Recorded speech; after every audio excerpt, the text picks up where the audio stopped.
Welcome back to everyone. This is the fourth part of our class, and it has been a mind-blowingly general overview of the Israelites and Jews and the Christian movement. Today, we're going to zoom right up to today and back. It's really important to understand this, that the Israelites and Jews were there 2,000 years. They were kicked out of their homeland by the Romans. They went and dispersed all over Spain and up through the western part of Europe. And then when Western Europe kicked them out, they went to the east. They are what we call the traveling people of the book. And that's really important because they have their laws, they have their traditions, they have their Torah, and all of that is like a mini library that they carry around, but they're always looking back. They're looking back to their homeland and a way back. Whereas the Christian movement is not. They are simply wanting to move out and spread the gospel. So two enormous differences. One is a missionary group spreading out. The other is, if you want to say, a mission group, but they are looking backwards towards the homeland. They not necessarily want to be out and about.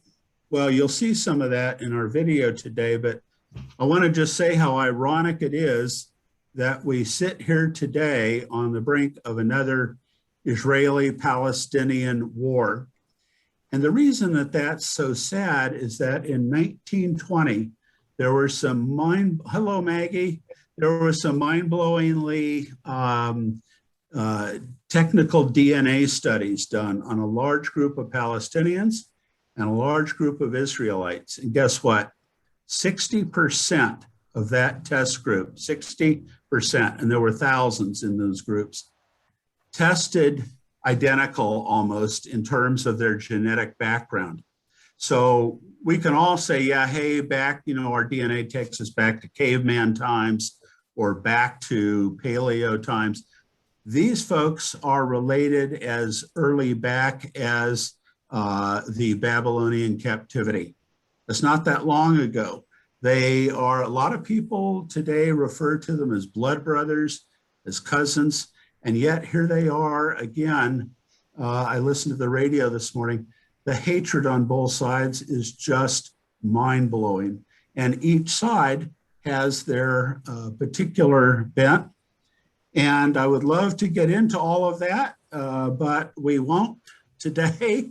I do want to tell you, and look out for this, the word Palestinian means something different from 1947 on, from 1946 back, all the way back to Roman times. It means something totally different. So I want you to be watching for that today. So those of us still alive after the destruction of our second temple in 70 CE by the Romans, you all remember that the second temple has gone by the wayside. We are waiting for our moving camels. We've been told we have to get out. And they don't have beacons and they don't have U-Haul and all that stuff. They probably got camels or some other mode of transportation. So we are waiting for our moving camels to leave Jerusalem, since the Jews have been banned or forbidden from living in Jerusalem after 73 AD.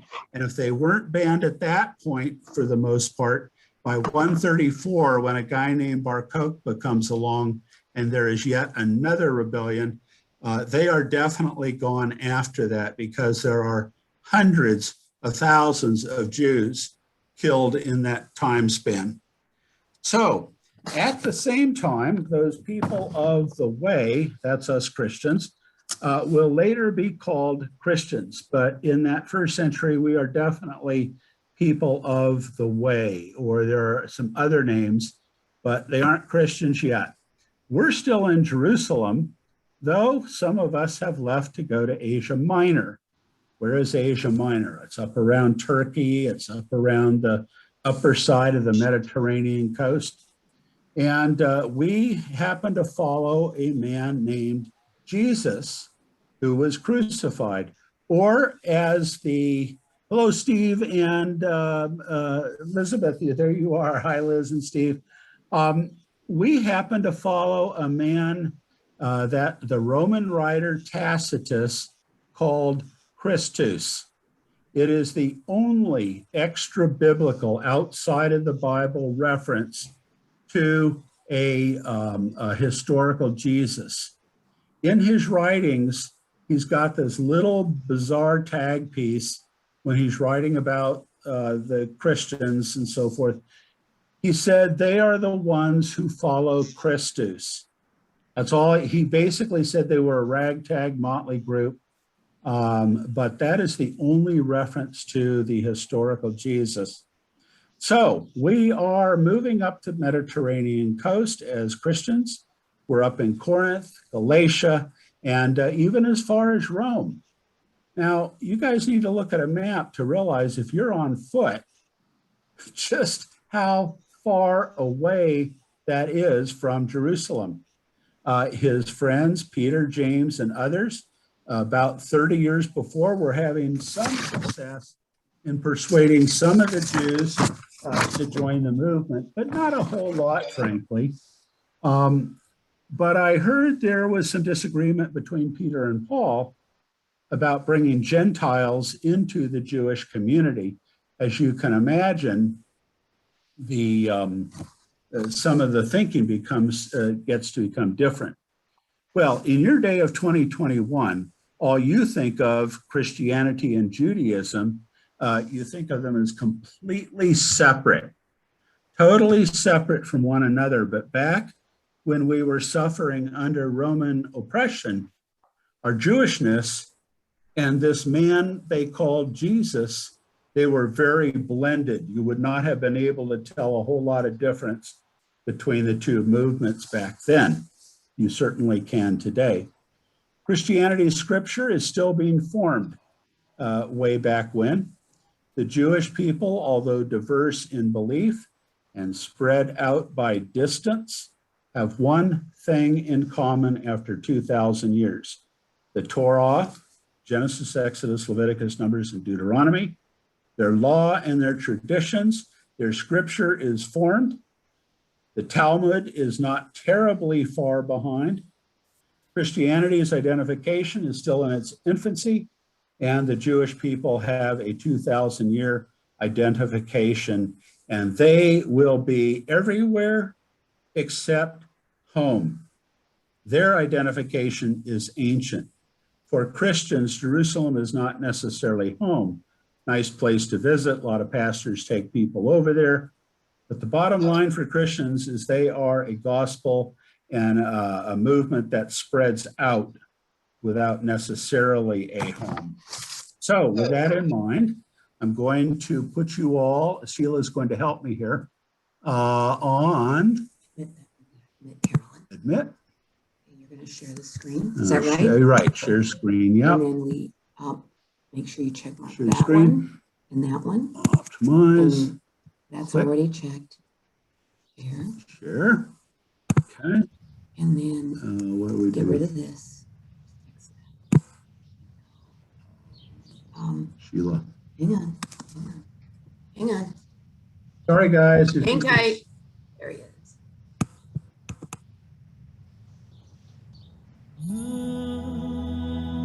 Encompassing much more than the mere geographic dispersal of people, the notion of diaspora implies a unique state of mind, one of a perpetual journey that profoundly affects collective and individual identities. This is a rehash, guys, but For it's the Jewish important. people, this journey has been an inseparable part of their existence. From the biblical Exodus, through the exiles from Zion following the destructions of the first and second temple, to the continuous longing for their ancestral homeland. How does Jewish identity stand the test of time? How do communities that live in different regions and cultures and interact in many languages preserve their distinctness when their own boundaries and identities are in constant movement? answer lies in Jewish communal traditions and practices. Uniting diaspora Jewry, they carry the Jewish concept of Ledor Vador, the call to pass tradition from one generation to another. The Frankfurt Community Registry affords a glimpse at the mechanism that sustained this self-governing Jewish community. For Jews outside Israel, the diaspora has always presented a story of duality. On the one hand, they've always had a special relationship with Israel and with Jewish communities that transcended nation and state boundaries. On the other hand, they've felt the basic need to take root, integrate, and belong to their local society and country, even when faced with severe restrictions such as segregation and occupational limitations placed on them by authorities. This alcoholic beverages recipe book from early 19th century Poland is an anecdotal example of adapting to necessity. At the time, about 85% of registered taverns in Poland were leased by Jews, who, for lack of other alternatives, found this outlet as an aspirational middle-class occupation. The desire to be accepted and leave a mark on society, coupled with Judaism's tradition of learning, analysis, and debate, together with new opportunities that were opened for diaspora Jewry during the Enlightenment of the 18th and 19th centuries, engendered new creativity and led Jews to develop concepts, theories, and works of art that contributed universally to society's thought and cultures. Cultural influences and inspirations by nature run in both directions. This long-lasting interplay between traditions is clearly evident in the poetry of Judah Halevi, the greatest medieval Hebrew poet who incorporated patterns of Arabic and Muslim culture into his poems, poems that are a part of every Jewish prayer book across the globe. The narrative of the diaspora, in all its diversity and its relationship with Zion, creates the never-ending story of the spiritual, mental, and physical journey between them. Constantly evolving, it is a dynamic story preserved, cultivated, and shared by the National Library of Israel, instilling hope now and for generations to come.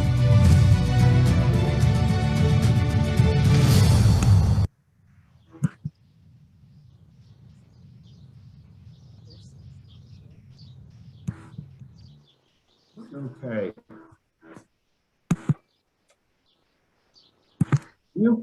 All right. Well, folks, there we are with a little bit of brush up. The next piece you're going to see is a DVD. The reason we're struggling a bit here, we're using my computer to show all this because the resolution is quite a bit better than the church's laptop. So for those of you who have joined late, there are a couple things that are happening here. The first thing that's happening is that in the 1st century AD, it is cataclysmic for those two world religions. The Jews that were once steeped in temple worship with priests and animal sacrifices are by and large no more after that temple destruction. They go away. That whole history, that whole long centuries of priests and animal sacrifice and all that stuff, that has now pretty much disappeared in a very short period of time. Some of the Jewish people are allowed to move to a place called Yavne, which will become the birthplace of Rabbinic Judaism. What is Rabbinic Judaism? Rabbinic Judaism is where the priests and all those other people who were once in power are now left behind. The rabbis and the scribes will now kind of take over, and they are still in place 2,000 years later. So the rabbis are going to begin to interpret, they're going to use prayer, they're going to use worship and the liturgy of prayer and other traditions in worship, radically different than what the priests in the temple had to offer.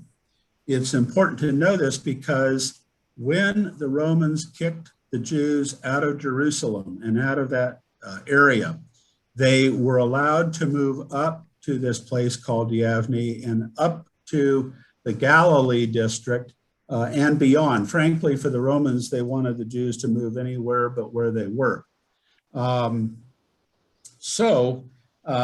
we come to the point where the focus is now on the Talmud, which is a commentary on the Mishnah, which itself, the Mishnah is a commentary on the Torah.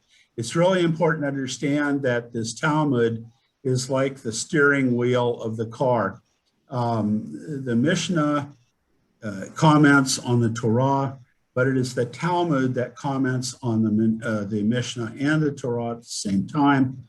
Why is that important? Because that is what the rabbis use to interpret the faith to the people. So, as the Jewish diaspora continues to go on, Christianity begins to spread, and in time, Christianity becomes an official religion, if you will, thanks to Constantine.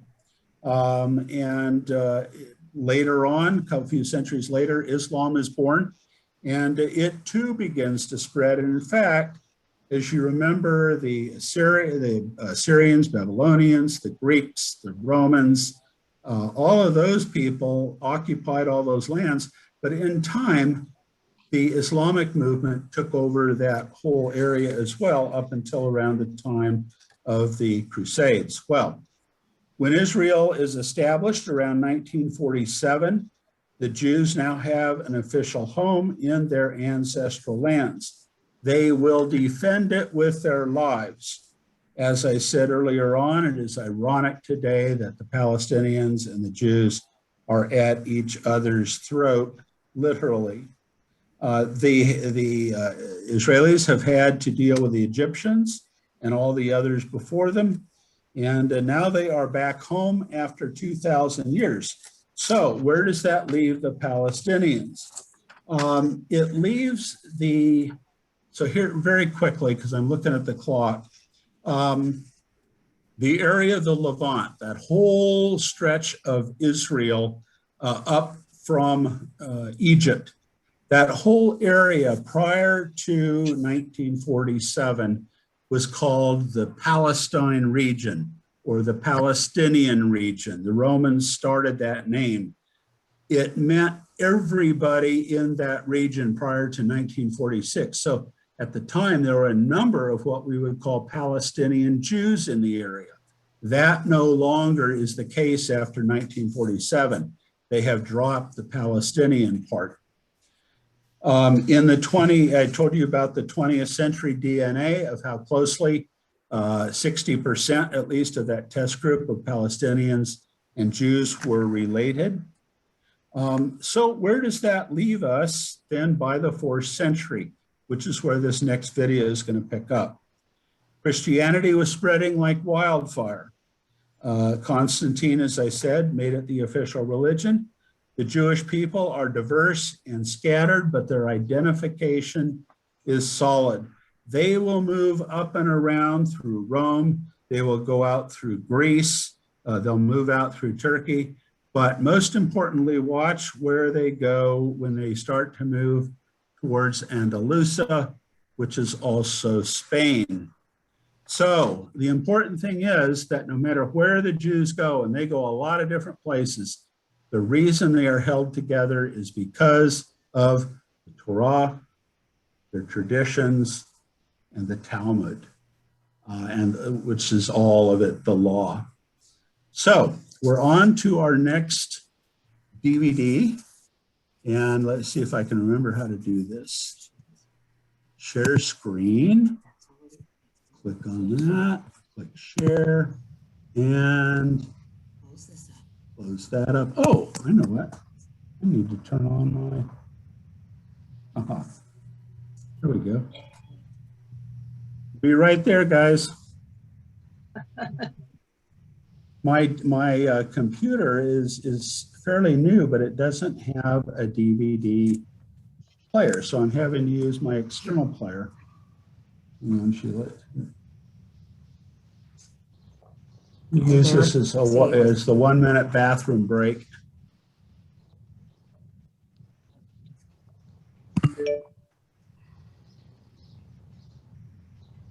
It's coming up.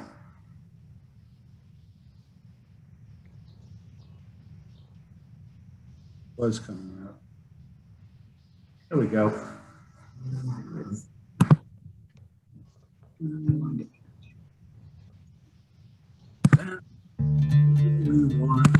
It's something you can pass on. There were prophets who carried the word of God to the nations. By application of the biblical narrative, he was able. The rise of Rabbinic Judaism There we go. in the first centuries of the Common Era not only marked the end of what was known as the biblical period, it came with an important shift in the relationship between God and the Jewish people. The Bible is filled with prophetic characters who play a very important role in the narratives. So, for example, each king had his own prophet who very often functioned as his conscience. So King David, for example, had a prophet by the name of Nathan.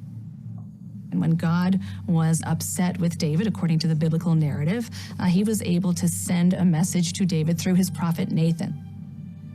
There were other roles for prophets as well. There were prophets who carried the word of God to the nations. The rabbis have a sense that prophecy has ended. The close of the biblical period, the rabbis have a sense of their time as a time in which God does not speak to human beings through prophets any longer.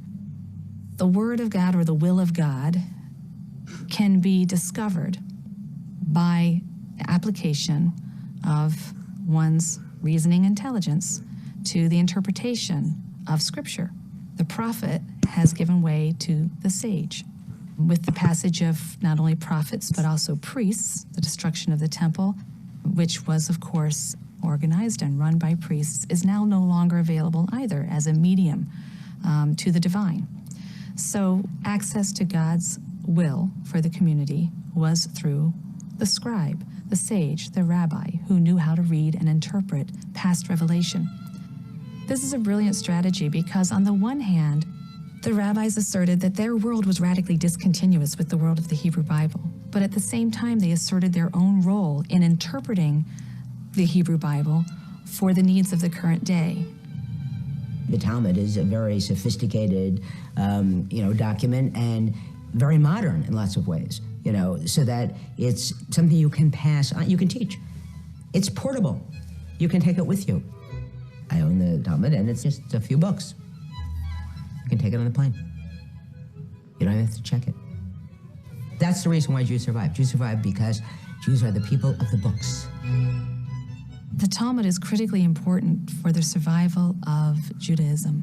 The Talmud is going to be a central part of Jewish religious self-definition for centuries, really until the modern period. It is astonishing how long this text remains central in religious Jewish identification.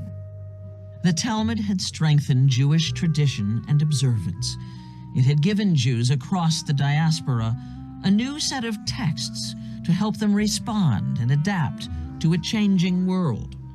And it strengthened among the Jewish people a tradition that continues to this day, a commitment to study, education, and learning.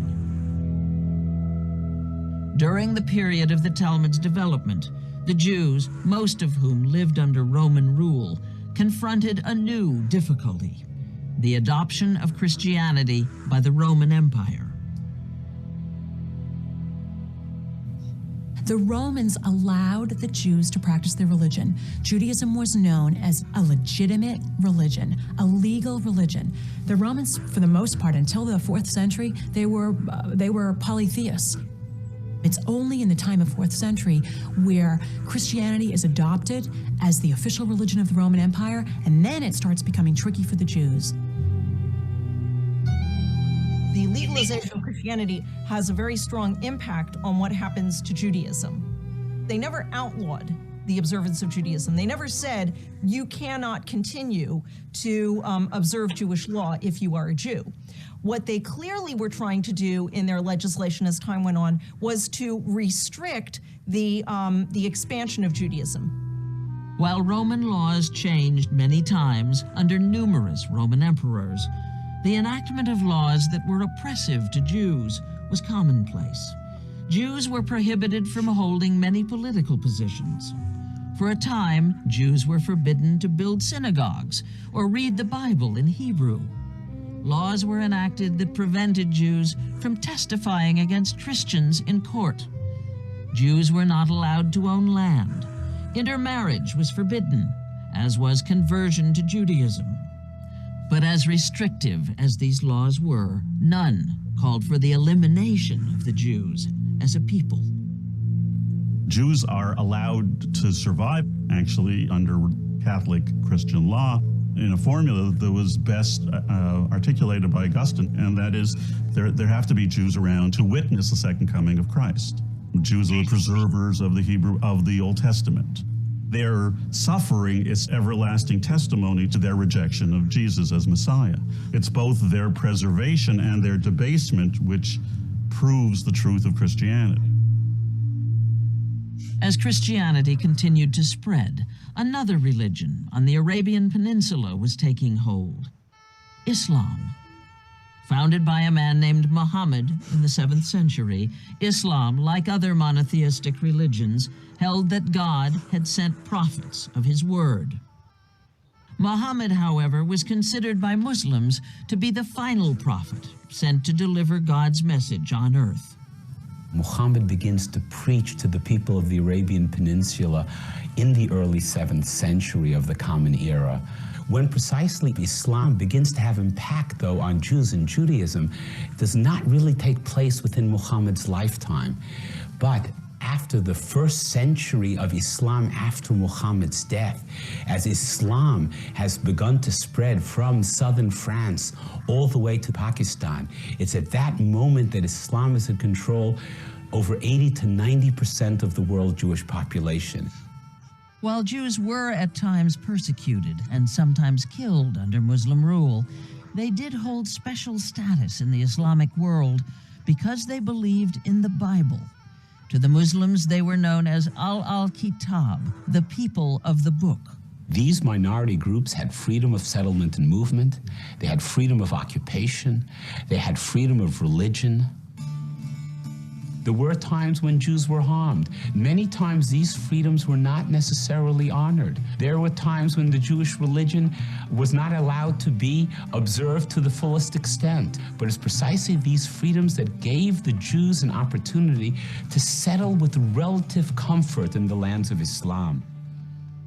As they had under so many empires, the Jews again turned to their traditions and texts to ensure the continuity of their religion, and within their communities, built ever-increasing numbers of yeshivas and synagogues.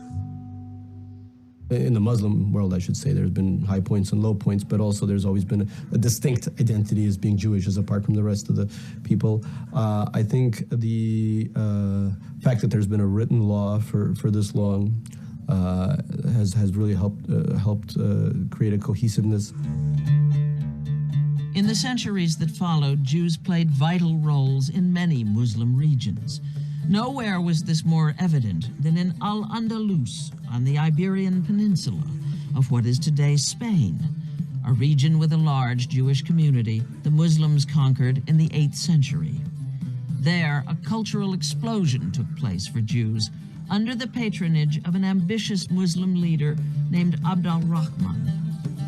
What Abd al-Rahman realized was that the success of Al-Andalus was not only dependent on the success of the Muslims, but also on the success of those minority groups, both religious and ethnic, that lived within his domain.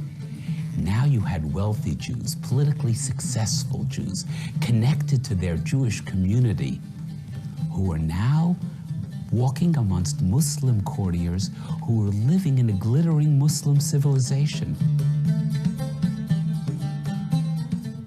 What happens for Jews is magical. Something known as convivencia occurs, a meeting of the minds, a meeting of cultures, to create in ways that had never been done in the Jewish world. The Jews of Al-Andalus called themselves the Sephardim, based on the word Sepharad from the Bible. Over time, this word was understood to refer to Spain.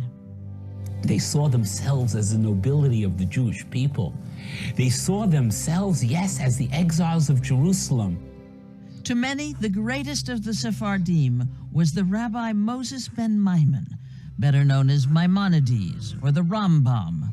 Born in Islamic Spain in 1135, he won lasting fame among both Jews and Muslims as a scholar, philosopher, and physician to the legendary Egyptian caliph Saladin. But he is best remembered for his 14-volume Code of Jewish Law, the Mishnah Torah. Maimonides is the grand Renaissance man. Maimonides is seen as the perfect example of the Jew devoted internally to Jewish culture and a Jew devoted to his place as a Jew among other Jews and a Jew interacting with the cultures and the peoples amongst whom he lived. The heroic image of Maimonides looms large over Jewish history. By the 9th century, another migration of Jews was taking place as they began moving from Mediterranean lands and the Near East to France, Germany, and other parts of Northern and Central Europe, encouraged by economic opportunity and invitations from Christian European leaders. These Jews came to be known as the Ashkenazim. Jews of Ashkenaz, a term that comes from the Bible meaning people from the distant north, far away. Ashkenaz was northern France, Germany. England came into that orbit. So Jews were brought in, given charters of settlement in order to establish businesses, in order to bring trade to areas that were only recently becoming involved in a commercial economy. The communities lived together. They also lived apart. They mutually tried to build fences separating, maintaining what they understood to be the integrity of their own communities. The very important book of the 13th century, the Sefer Hasidim, the Book of the Pious, has a passage that says, when you're traveling about in the land and you're looking for a place to settle, pay attention to the Gentiles who live around you and how moral they are, how they live, and so on, because as the Gentiles live, so your children will live. That is, here you have acknowledgement of the fact that however much Jews try to maintain distinct and separate communities, they do live among the nations, and their children will come to absorb the culture of the nations. It's a reminder to us that Jews survived because they were adaptable. If Jews had lived in a bubble, they wouldn't have been able to survive. The Jews had to adapt, and in doing so, learn to stay together as a people. While an increasing number of Jews in the Christian world were enjoying economic and social opportunities, still another problem for the Jews was quickly emerging: anti-Semitism. Referring to age-old interpretations of the Christian Bible, many Christians blamed the Jews for the suffering and death of Christ. It was a charge of deicide, a charge no other religion had ever held against another. For centuries, this anti-Jewish sentiment was widespread in Europe, but until the 11th century, it had not led to widespread bloodshed. In 1096, however, the Crusades began, and tens of thousands of Christian soldiers from Europe mobilized to war with Muslims in the Holy Land. The Jews were not the intended target of the Crusaders. Nonetheless, they suffered the rage of some of the Christian mobs who violently attacked Jewish communities en route to the Holy Land, killing thousands of Jews. The Crusaders said to each other, "Here are the Jews who in their minds crucified Christ for no reason." They said, "Let us sharpen our swords and massacre these Jews on our way to recapturing the Holy Land." As one chronicler of the time reported, the Crusaders are said to have cried out during one of their attacks on the Jews, "You are the children of those who killed our object of veneration, hanging him on a tree. We are his children, and it is obligatory for us to avenge him." Throughout the Middle Ages, anti-Semitism in Europe spread and intensified. Jews were falsely accused of bringing the Black Plague to Europe, which killed over 20 million people. Satan recruited them, the accusers claimed. Jews were falsely accused of kidnapping Christian children and using their blood to make matzah. There were many more false accusations, and thousands of Jews were imprisoned, tortured, and murdered. But anti-Semitism was not the only problem facing the Jews. Immersed in a world surrounded by Christians presented yet another challenge: pressure to convert to Christianity. Whether pulled to Christianity by proselytizers for its message of redemption in heaven, encouraged to convert in the quest for social and economic advancement, or pushed to Christianity by the sword, the pressure to become Christian could be intense, especially in Germany in the 11th century and Spain in the 14th. No matter the reason, most Jews did not convert, even when threatened with death. Why did Jews resist conversion to the point of death? Because they had a profound sense of connection to a destiny, to God. They had a faith in covenant that was very, very strong. And there were a set of texts that all linked back to some central core that they found meaningful. So one of the things that I find most interesting about those Jews, for instance, is that they connect the behavior of Jews choosing death during the First Crusade in the 11th century with the biblical figure of Abraham and Isaac, or with any one of a number of textual memories. The present resonates with the experience of the past, and the past lives in the presence for these medieval Jews. By the 13th and 14th centuries, the Jews were facing persecution again, expulsion from European countries. By this time, many Jews, desperate for work, had taken up the role of money lending. It was one of the few jobs open to Jews. The Roman Catholic Church held that a Christian could not lend money for interest to a fellow Christian. There are Christians across the land who look upon the Jews as moneylenders and are angry at them when they can't repay their own debts. These great economic and religious forces all serve eventually for these Christian rulers to decide that it's no longer helpful to them if they keep their Jewish population. Those same Jews who were invited in the 9th century and invited in groups in the 11th century to help populate the cities are now seen as a force, as a group of people who are not helping them establish the security of their kingdom. Between 1290 and the end of the 14th century, there were a series of expulsions from Western lands. At a certain point, Christian rulers seemed to think that they could get more economic benefit out of the outright confiscation of Jews' property than from taxing them as they had in the past. These Jews are going to travel eastward into Eastern Europe and especially into Poland. The Jews had successfully performed a delicate balancing act and survived. They had survived the destruction of their temple and their homeland. They had survived exile. They had survived centuries of violent anti-Semitism and countless attempts to sway them from their faith. Yet despite it all, calling on the Torah, the Talmud, their traditions and their communities, they persevered.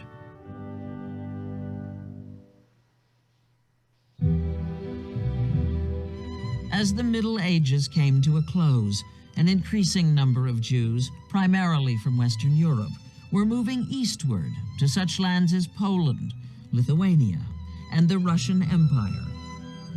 Jews begin to come there beginning in the 14th, 15th, 16th centuries because they are invited by Polish magnates. Polish magnates earn land as part of the nobility. They're awarded land, and the Polish magnates need people to mediate that land, to run the communities in that land. This was new territory for the Jews.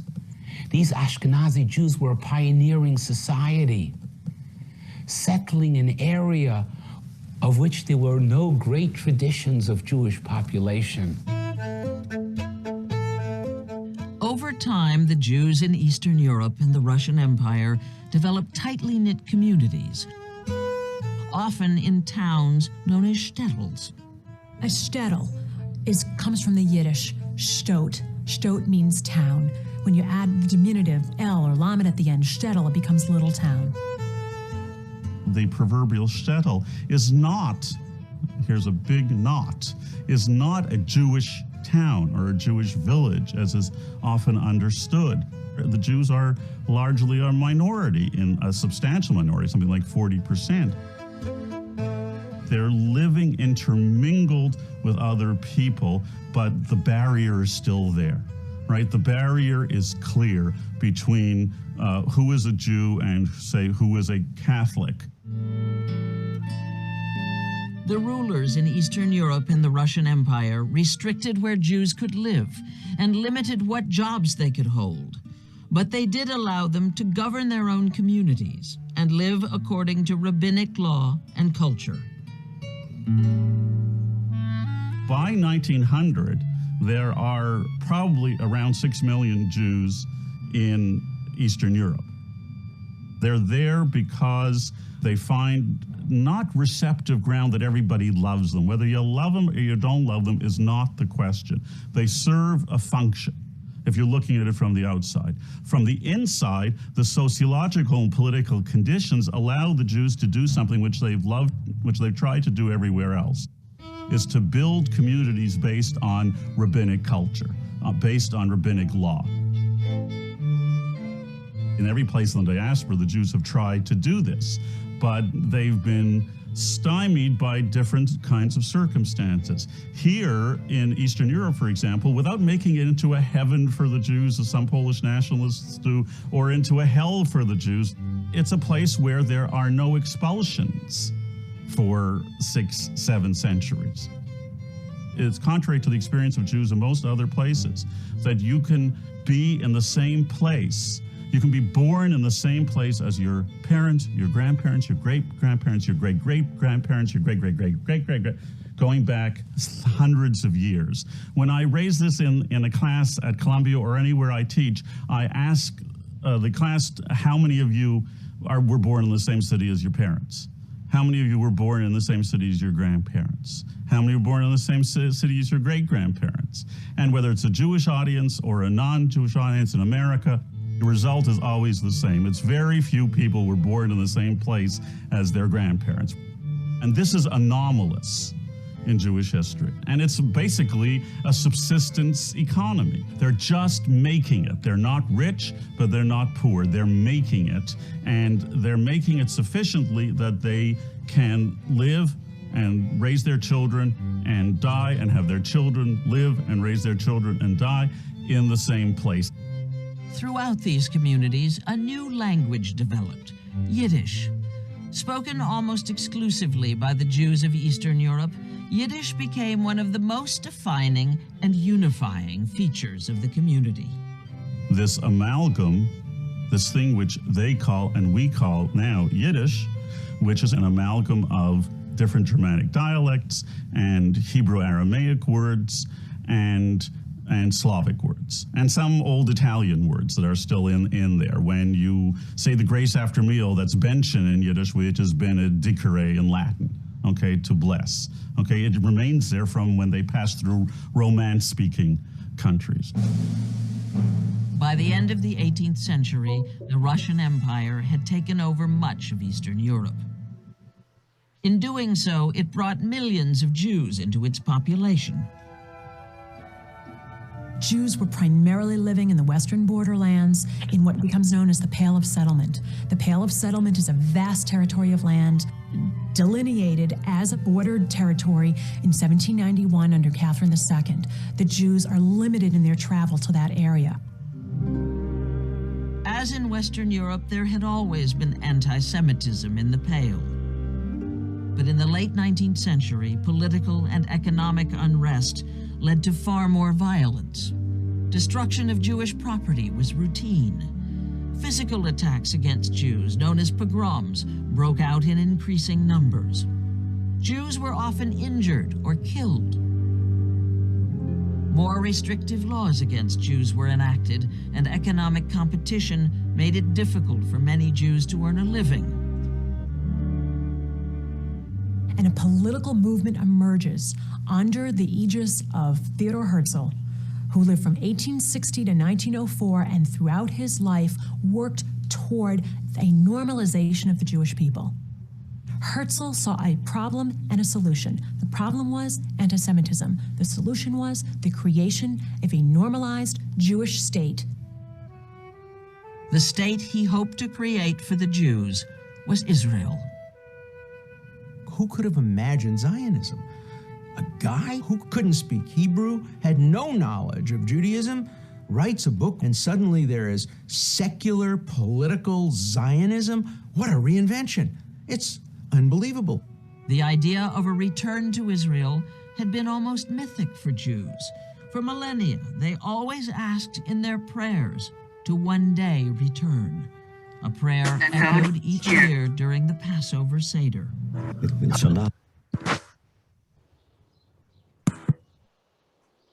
Okay, so we're going to stop there because it is at that point that we come up to the modern century, and the Jews, in fact, will head back towards the homeland. So what we've done, folks, is we've gone through what I would call the Israelites. We started with Abraham, we hit the Exodus. Moses took us into the promised land after about 40 years of wandering around the most barren desert he could find. We get into a time of King David, the golden years. Hundreds of years later, the Babylonians take them into captivity, and their temple is destroyed. We come up through to the time of the birth of Jesus. So for almost 2,000 years of Israelite history, they have this history in the sense of they are this people who survive because they are chosen by God. This takes them up to the first century. And so you have this enormous division of things that happen then. You have this whole millennia of the way that the people were with temple worship and priests and sacrifice. That changes and becomes the people of the book. They are expelled from the promised land, so to speak. They are put out, and this is where they will change to a rabbi interpretation-driven Judaism with all their customs. Their Passover Seder is radically different than it was in the time of even 500 or 400 BC. So at the same time in that first century that the Israelite people are changing radically into a new Rabbinic Judaism, Christianity is born. The Jews, as I said, move out in a diaspora. They hit their stride by going all over the world. And of course, their numbers are lessened by 6 million or 7 million as the Germans will commit atrocities that aren't even imaginable.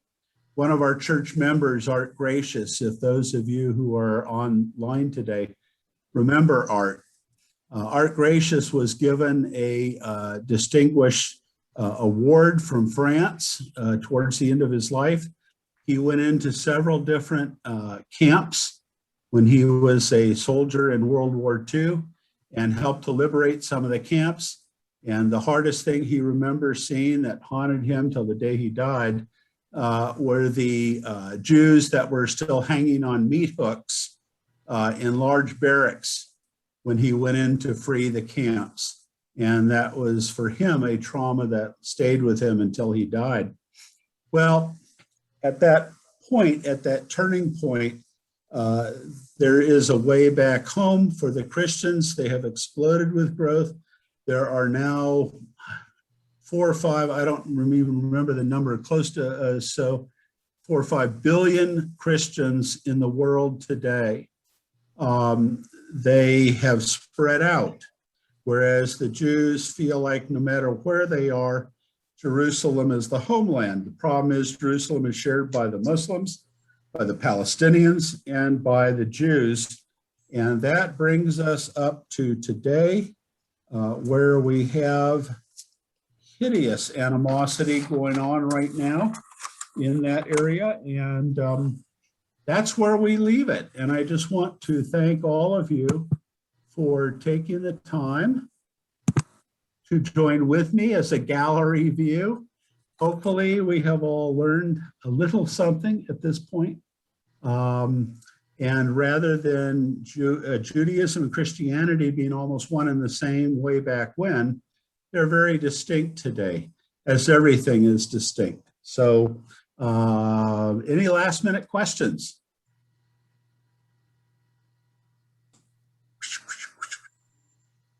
Yes, David. I read somewhere that they're rebuilding the third temple. What do you think of that? Thank you. Good question. Because when is the Messiah coming back for the Jews? He didn't come in the form of Jesus. When the Messiah comes back, all the foreigners will be out of the land of Israel, and the third temple will be built. There you have it. That is the religious reason why the Jews want the foreigners out of the land. Goes way, way back to the time when they were given that call to Joshua. He said, you know, expel all the foreigners from the promised land. He didn't do it, and that spelled trouble for the Israelites. The link I want you to establish, the very last link before we end today, is the link that says the great-grandson of the great-great-grandson of Cain was a man named Lamech, Lamech, and he was dancing around the fire one night. This is for real, this is in the Bible. And he says, if Cain is avenged 7 times, then Lamech is avenged 77 times for killing his enemies. Anybody mirror that into the New Testament? Yeah, Liz.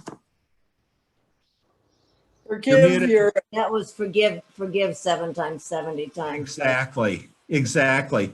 And the Hebrew numbering way back in old times and in the New Testament times, Peter says, Lord, how many times do I forgive? 7 times. Jesus says, no, 7 times 70. Absolute direct reversal on what they used to consider to be a war theology. Now we have forgiveness. That is one of dozens of reversals between the Old and New Testament. We don't have time for that today. I'm already 5 minutes over, and Sheila has been kind enough to hang in with me during these things. But I understand, when am I supposed to, am I preaching again on June 6th, Sheila? Yes. Okay, so preach again June 6th, and if you want to hear me sooner, I'll be in Globe on May the 30th. So, to Carolyn, Stephen, Liz, Maggie, Jim and Janet, Leon, Billy, Derry, Joanne, Doug, Betty Lou, and Wilberforce, of course, Bonnie, David, Nancy, Ann, Janet, Liz, Elliot, Catherine, Sheila, and myself. Thank you all. Blessings. We'll see you around the barn. Oh. Bye. God bless.